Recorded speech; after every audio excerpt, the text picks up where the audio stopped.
Esdras, capítulo 4. Quando os inimigos de Judá e de Benjamim souberam que os que tinham voltado do exílio estavam construindo um templo para Jeová, o Deus de Israel, dirigiram-se imediatamente a Zorobabel e aos cabeças das casas paternas e lhes disseram: Deixa-nos construir com vocês, pois assim como vocês, adoramos ao seu Deus, e a ele temos oferecido sacrifícios desde os dias de Esaradom, rei da Síria, que nos trouxe para cá.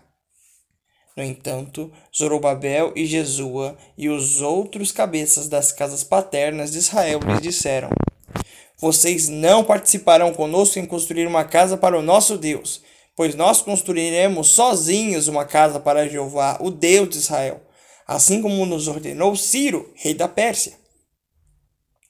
Em vista disso, os povos das terras ao redor desanimavam constantemente o povo de Judá e tentavam fazê-los desistir da construção. Eles contratavam conselheiros para frustrar seus planos durante todos os dias de Ciro, rei da Pérsia, até o reinado de Dario, rei da Pérsia. No início do reinado de Assuero, escreveram uma acusação contra os habitantes de Judá e de Jerusalém. E, nos dias de Artaxerxes, rei da Pérsia, foi escrita uma carta por Bislão, Mitredate, Tabeel e o restante dos seus colegas, dirigida ao rei Artaxerxes. Eles traduziram a carta para o aramaico, usando caracteres aramaicos. Reum, o principal oficial do governo, e Sinsai, o escrivão, escreveram uma carta contra Jerusalém ao rei Artaxerxes conforme segue. A carta era de Reum, o principal oficial do governo, e de Sinsai, o escrivão, e do restante dos colegas deles, os juízes e os subgovernadores, os secretários, o povo de Ereque, os babilônios e os habitantes de Susa, isto é, os elamitas, e as outras nações que o grande e ilustre Asnapar levou para o exílio e estabeleceu na cidade de Samaria e em outras partes da região ao oeste do rio Eufrates. E agora segue o texto da carta que eles lhes enviaram. Ao rei Artaxerxes, dos seus servos, os homens da região ao oeste do rio Eufrates. Seja do conhecimento do rei que os judeus que vieram daí para o nosso território chegaram a Jerusalém. Estão construindo a cidade rebelde e má, terminando os muros e consertando os alicerces.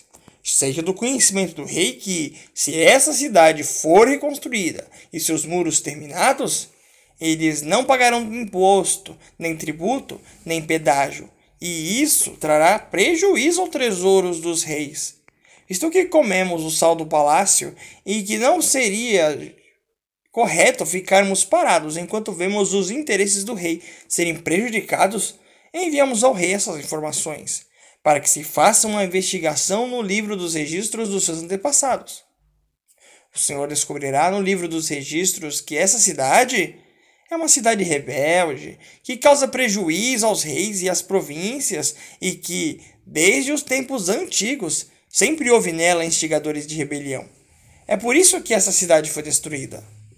Queremos informar ao rei que, se essa cidade for reconstruída e seus muros terminados, o Senhor não terá mais nenhum controle da região ao oeste do rio Eufrates. O rei enviou a seguinte resposta a Reum, o principal oficial do governo, e a Sisai, o escrivão, e aos restantes dos colegas deles que moravam em Samaria e nas outras partes da região ao oeste do rio Eufrates. Saudações! O documento oficial que vocês nos enviaram foi lido de modo claro na minha presença. Ordenei que se fizesse uma investigação e descobriu-se que essa cidade já há muito tempo tem se levantado contra os reis e nela tem havido rebeliões e revoltas. Havia reis poderosos sobre Jerusalém que governavam toda a região ao oeste do rio Eufrates, aos quais se pagavam impostos, tributo e pedágio. Portanto, deem ordem para que esses homens parem a obra, a fim de que não se construa essa cidade até que eu ordene. Não permitam que haja negligência em cuidar desse assunto, para que os interesses do rei não sejam ainda mais prejudicados. Então Depois de se ter lido a cópia do documento oficial do rei Artaxerxes, na presença de Reum e de Sinzai, o escrivão, e de seus colegas, eles foram imediatamente aos judeus em Jerusalém e usaram a força para interromper a obra. Foi então que as obras da casa de Deus em Jerusalém pararam, e continuaram paradas até o segundo ano do reinado de Dario, rei da Pérsia.